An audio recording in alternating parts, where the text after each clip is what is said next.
আল্লাহর নবী বলেন, দোস্ত আমার এই কথাটা বড় আশ্চর্য লাগে। নবীজির এই কথা মনে হইলে আমার কাঁপ লাগে, কাঁপ ধরে।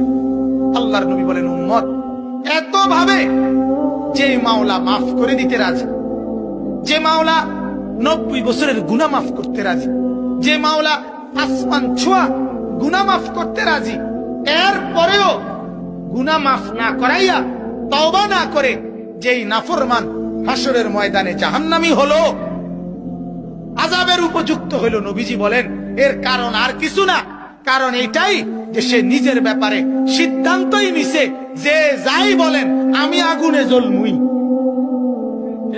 কথা বোঝেন নাই আমার? এই ছাড়া আর কি কারণ থাকতে পারে? মাফ করার এত ব্যবস্থাপনা থাকার পরেও যে কি করলো না, মাফ নিল না, তো তার কারণটা কি থাকতে পারে এছাড়া আর কি? কারণ এটাই, তার কথা হলো আমি আগুনে জ্বলব। এই যে আমাদের যুবকরা, এদের সিদ্ধান্তই আমি নামাজ পড়তাম না, আমি নামাজ পড়তাম না, আমারে যদি সবার কাছেও খারাপ দেয়া যায় আমি চুল এরুমে রাখবো, আমারে যদি গ্রামের সমস্ত মানুষও যদি মন্দ বলে আমি বেডির পিছনে আডু।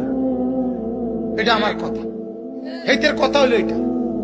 আমারে যদি সবাই খারাপ কয় আমি অশ্লীল ছবি, উলঙ্গ ছবি মোবাইলে দেখমুই, কারণ আমি সিদ্ধান্ত নিছি আমি আগুনে জ্বলবো। কার কি আছে? না বাজান, কারো কিছু নাই।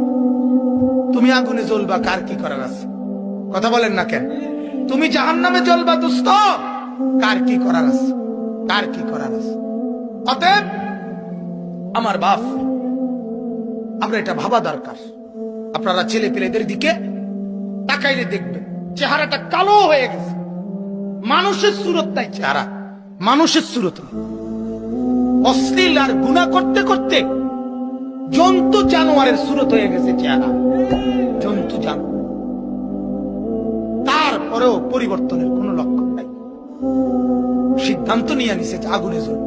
আল্লাহ এটাই বলছে, ওমান খাফফাত মাওয়াজিনুহু, যার আমলনামার নেকি হালকা হলো সে যেন নিজেই ফয়সালা নিছে। ফাউলাইকাল্লাযীনা খাসিরু আনফুসাহুম, সে নিজের বরবাদ নিজেই করলো। আমি বরবাদ করি নাই বান্দা, আমি মাফ করে দিতে রাজি ছিলাম, ছিল কিনা? আল্লাহ বলছে, বান্দা লাউ বালাগাত যুনুবুকা আনানাস সামা সুম্মা ইস্তাগফারতানি গফারতু লাকা ওয়ালা উবালি, আসমান পর্যন্ত যদি তোমার গুনাহ যায় তবুও যদি মাফ চাও আমি বললাম আমি মাফ করে দেব, কিচ্ছু বলবো না। আল্লাহ বলেন আমি রাজি মাফ করতে, সে চাচ্ছে না, তাহলে সে নিজের বরবাদি নিজে করলো না।